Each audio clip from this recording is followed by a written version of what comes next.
Brilliance Audio. Black Foam by Haji Jabir, translated by Sawad Hussain and Marsha Links Quali, performed by Yusuf Kamal.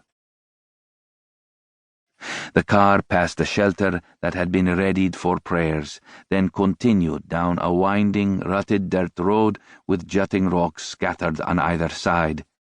The Cherokee's violent shaking and the howls of the skinny dog running alongside the car shattered Dawit's attempts to hold himself together. His gaze flitted everywhere as he tried to quickly familiarize himself with the landscape. Withered trees, stinking pools of water, broken down thatch houses with cracked mud brick steps.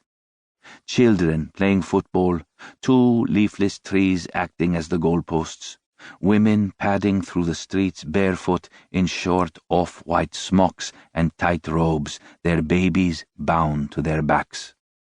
The car stopped at a reed shed that sat on wooden supports surrounded on all 4 sides by foot-high sandbags. Saba cut the engine and turned to Dawit, testing his readiness. He gave her a reassuring smile. 2 men came out to welcome Saba, inviting her inside. Dawit noticed for the second time how he became invisible in her presence. It didn't bother him. No, he hoped it would stay like that until his wish came true. Inside, he sat deliberately on the mud brick bench next to his companion. In front of them were 5 men, all wearing loose white robes. One by one, the eyes of these men turned toward Dawit, who remained rooted. The weight of their gazes took his breath away. He felt no relief until Saba spoke. "This is your son, the one I told you about. Dawit is the son of Rachel and Elias, and God has restored him to you after a long absence so that he could fulfill his true destiny, and so the breeze of relief can cool his parents' souls in the kingdom of heaven. It has been confirmed beyond a shadow of a doubt that this is the one you seek." Saba continued in a confident tone, reeling off evidence based on her long relationship with Elias, Dawit's father, who had come to sell ghee and so spent some days at her Abyssinia hotel. He had told her all about what he was doing and how his family in Mekele were, until she felt she knew all the corners of his life.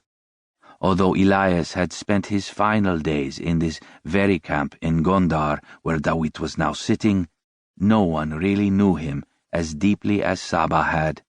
As she spoke, Dawit observed the effect her speech had on her listeners out of the corner of his eye, watching how their gazes shifted between her and him.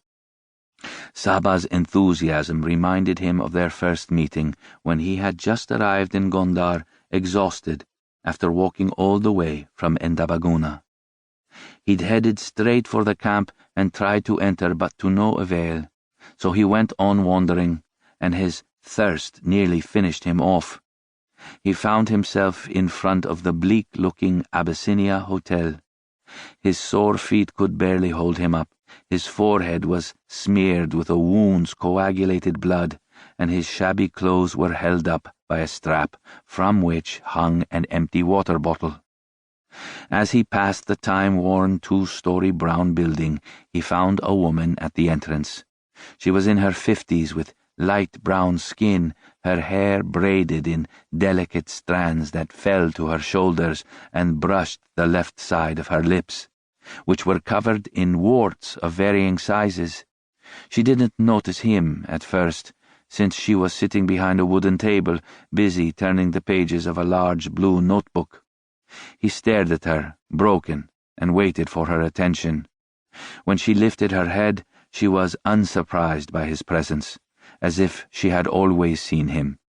He wanted to speak, but he hesitated when she went right back to her blue notebook with the same indifference as when she'd raised her head to look at him.